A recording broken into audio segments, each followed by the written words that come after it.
அனைவருக்கும் வணக்கம். நம்ம டெய்லியும் prelims and mains point of வியூல 5 கொஸ்டின்ஸ் வந்து பார்க்குறோம். இன்னைக்கு என்ன கொஸ்டின்ஸ் இருக்குது அப்படிங்கிறத பார்ப்போம்.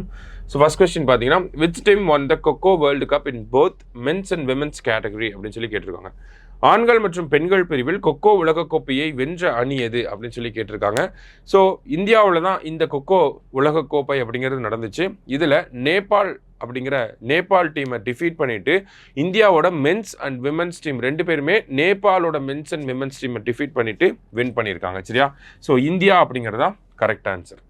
அடுத்தது, who among the following is appointed as the Director General of CRPF? பின்வருவனவற்றில் யார் சிஆர்பிஎஃபின் இயக்குனர் ஜெனரலாக தலைமை இயக்குனர் கூட நம்ம சொல்லலாம் என்ன நியமிக்கப்பட்டுள்ளார் அப்படின்னு சொல்லி கேட்டிருக்காங்க. யார் அப்படின்னு பார்த்தோம்னா ஞானேந்திர பிரதாப் சிங், அவர் தான் ஜிபி சிங் அப்படின்னு சொல்கிறாங்க. இந்த சிஆர்பிஎஃப் அப்படிங்கிற அமைப்பை பொறுத்த வரைக்கும் பார்த்தோம்னா முன்னாடி வேறு பெயரில் இயங்கிட்டு இருந்திருப்பாங்க. 1949 பார்த்தோம்னா சிஆர்பிஎஃப் சட்டம் வந்திருக்கும். அதன் அடிப்படையில் இந்த அமைப்பு செயல்பட்டுட்டு வராங்க. இவங்களுடைய பணிகள் அப்படிங்கிறது பார்த்தோம்னா நமக்கு அந்த கூட்டங்களை வந்து பாதுகாக்கிறது, முக்கியமான மத்திய அரசாங்கத்தினுடைய விமான நிலையங்கள், இந்த தேசியமயமாக்கப்பட்ட வங்கிகள், அடுத்ததாக பார்த்தோம்னா தேர்தல் காலகட்டங்களில், அப்புறம் நக்சலைட் மாவோயிஸ்டுகள் இருக்கக்கூடிய பகுதிகளில் பாதுகாப்பு கொடுக்கக்கூடிய ஒரு அமைப்பாக யார் இருக்காங்க அப்படின்னு பார்த்தோம்னா இந்த சிஆர்பிஎஃப் அப்படிங்கிற அமைப்பு இருக்காங்க. ஸோ அவங்களோட ரோல் என்ன அப்படிங்கிறதையும் தெரிஞ்சுக்கோங்க. சரியா? ஜிபி சிங் தான் இப்போ ஹெட்டாக வந்திருக்கார். அடுத்தது, which of the following unveiled India's first prototype for air taxi அப்படின்னு சொல்லி கேட்டிருக்காங்க. பின்வருவனவற்றில் இந்தியாவின் முதல் விமான டாக்ஸிக்கான முன்மாதிரியை வெளியிட்டது எது அப்படின்னு சொல்லி கேட்டிருக்காங்க. ஸோ யார் வெளியிட்டிருக்காங்க அப்படின்னு பார்த்தோம்னா சரளா ஏவியேஷன், பெங்களூரை சேர்ந்த ஒரு கம்பெனி, அவங்க தான் வந்து வெளியிட்டிருக்காங்க. சரியா? அடுத்தது, which of the following factors are responsible for declining fertility rates in India அப்படின்னு சொல்லி கேட்டிருக்காங்க.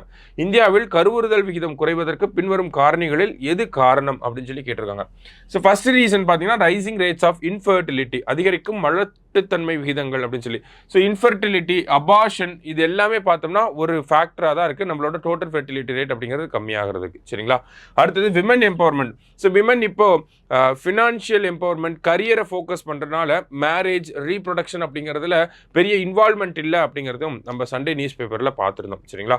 அடுத்தது மைக்ரேஷன் அப்படிங்கிறத ஒரு ரீசனாக கொடுத்துருக்காங்க. கண்டிப்பாக இந்தியாவில் இருக்கக்கூடிய நம்பர் ஆஃப் யங்ஸ்டர்ஸ் நிறைய பேர் பார்த்தோம்னா ஆன்சைட் போகிறது, ஃபாரின்லேயே படித்து அங்கேயே செட்டில் ஆகுறது, இந்த மாதிரியான ஒரு ஃபேக்டர்ஸும் கான்ட்ரிபியூட் பண்ணுது அப்படிங்கிறத நம்ம நியூஸ் பேப்பர்ஸில் பார்த்துருந்தோம். சரியா?